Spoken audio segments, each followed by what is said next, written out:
Rock on, all you rock and rollers. Let's bring back those memories of growing up with rock and roll. Let's do it. Everybody lies and everybody tries. Everybody likes to wear a disguise. Everybody dies and everybody lies sometime. Okay, here we are. Episode 2. If you were born between 1956 for the next 10 years, you are 60-something and in the right place.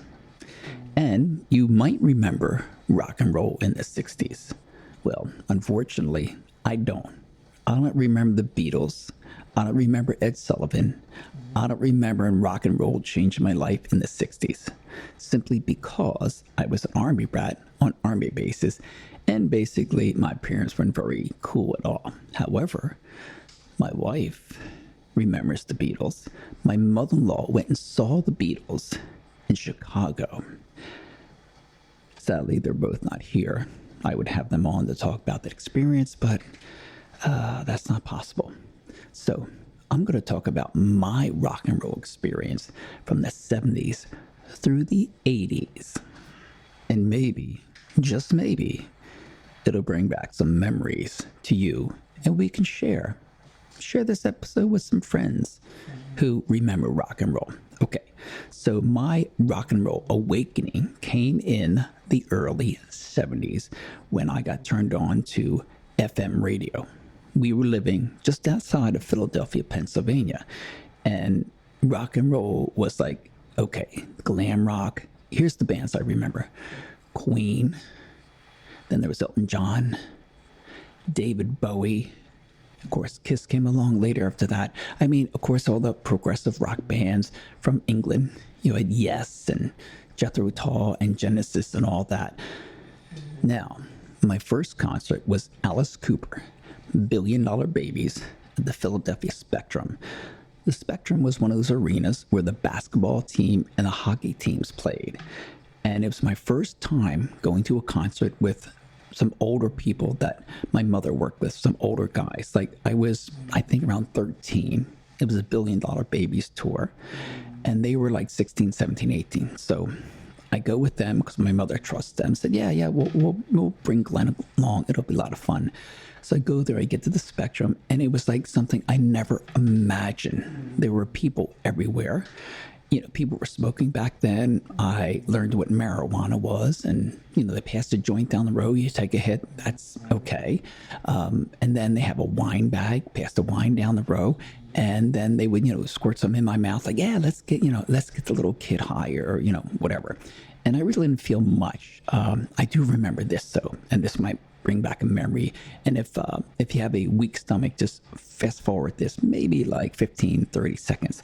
The guy next to me, after smoking and drinking, I saw what he had for dinner. Without being graphic in details, he had ham and peaches. So, but here's the other thing, the cool thing about in the 70s that we had that you don't have nowadays. Oh, basically 20-somethings, your music sucks, okay? Basically, that's it, okay. So I'm there, and I'm pretty far back. I'm straight back from the stage on the first row, right off the floor. And I'm just, you know, the anticipation is like something, because I've never been to a concert, I mean, this size, it's incredible. People walking around dressed like the band. There were beach balls, you know, they throwing beach balls around. There were Frisbees thrown around. They had something later that I found out when the lights went down called glow sticks, and they would spin them around quick and throw them up in the air. And unfortunately, not this concert, but some of them, people were throwing firecrackers, and that wasn't cool. And someone once threw an M80, and that ruined the experience for me, because I was on the floor at a concert, and someone threw it and went right off above my head. Freaked me out, and I never went to go to a concert again. So I kind of, you know, stopped there for a while. But anyway, so back to Alice Cooper, $1 Billion Babies. Now, as you remember, if you can hear that, that's the siren in the background. No, they're not coming to bust me for smoking marijuana, because in 2025, as you know, marijuana is legal. Yeah, we never saw that coming in the 70s or 80s, did we? Anyway, so that's the siren going off in the background. Okay, so there I am. Now, as you might remember, there are opening acts. Just about every band, every artist had some kind of opening act. This was Fluorescent Leech and Eddie. They were the two members, the main members of a band called the Turtles from the 60s. I don't remember them, of course, but they came out, they did a little show, maybe 20, 30 minutes. People weren't really interested in that. Then they left the stage. Okay, so the little break in between, and we're getting ready. There's a curtain. You don't know what's going to go on. And all of a sudden, the lights go down. The glow sticks are spinning. You hear the music. And then all of a sudden on the stage, it reveals Alice Cooper in his full makeup, his full outfit. He has these like leopard skin platform boots on, this white outfit, you know, the full face makeup. And he's kind of in this thing, I can't describe it. And he starts singing, "Hello, Hooray." And, you know, people are just going nuts. And I'm like, it's like a god, seeing a god or something like that, or seeing something, you know, this rock star. It was just amazing because the energy from the people made it that way.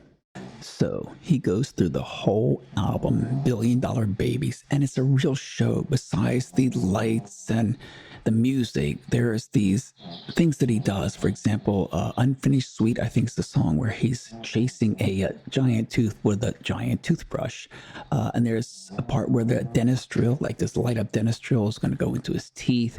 And then, of course, the highlight of the show was cutting his head off on the guillotine. Now, previously, he had hung himself, and people were like, really, that's cool. But cutting his head off, amazing. And there's a part where the band, after he cuts his head off, the guillotine comes down, chops it off.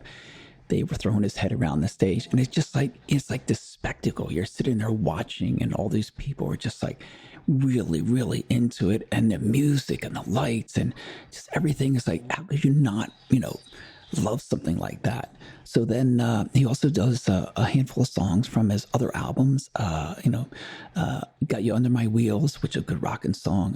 I'm 18 and Is It My Body? And it just like, it was like magical. I can't describe it. All I can tell you is after that concert, I was hooked. And I just went back to concert after concert after concert. And that was my rock and roll experience. So what I'm going to do is now, since we're into it, I'm going to pause for a second and we're going to come back on episode 2 or part 2 of this episode, because this is episode 2, and we'll continue with rock on, because I want to tell you after that some of the other experiences I had that will take a lot longer. Anyway, so listen, if you're a rocker, old time rocker or whatever. Oh, by the way, the funny thing is when I listened to radio in the 70s, they had a station called the Oldie Station. Yeah, remember oldies? There were songs from the 50s. Now that the songs from the 70s and it's 2025, what the heck did they call them? Oh, heritage artists, legacy artists. Kind of cracks you up. To me, oldies are still from the 50s. Anyway, so keep rocking, keep believing in yourself, and there is something more to live for, being 60-something. See you next time.